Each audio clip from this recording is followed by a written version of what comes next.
We're talking about an issue at the beauty shop for this edition of The Law and You. Back with us tonight, attorneys Greg Fellerman and Ed Ciarimboli, and joining us once again, attorney Ray Wendelowski. Thank you all for being here. This is clearly not the beauty shop. You mean we weren't just there? Okay. You know, it's not the beauty shop, but it is the answer shop. Yes. And we'll go to another question here that we've got the expertise for tonight for sure. I run a beauty shop with another woman. We worked together for 8 years and just split what we made. She had a baby and doesn't want to work anymore.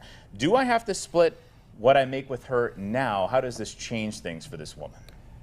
Yeah. Without knowing whether or not they had a written partnership agreement, it's difficult to say what they should be doing.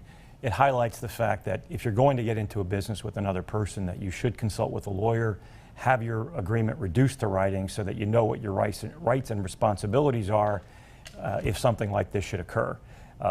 It's a situation where likely without a document, the law would consider them to be partners and they would need to do a dissolution of that partnership. But again, they should consult with a lawyer before they get into this business or when it starts to make sure they know what their responsibilities are as they go forward. You know, a lot of times, you know, when people sit down to form a business, they don't know if it should be a sole proprietorship, a partnership, a limited liability company, a professional corporation.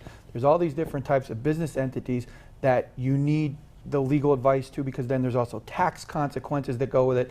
And that's what, you know, that's what Ray does. I mean, he helps these businesses set up, and you can see it gets really kind of sticky and messy if you don't have that planned out in the beginning. So I think it's really important for people to pick up the phone and get that consult. Very important.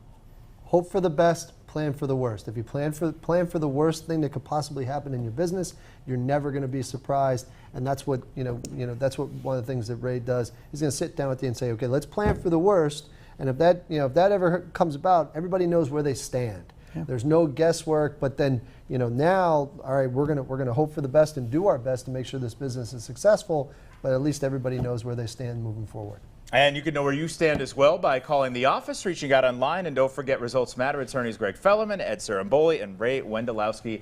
Gentlemen, we'll see you next time. Thank you. Thank you. All right, PAHomepage.com and the Law and You hotline are there for you.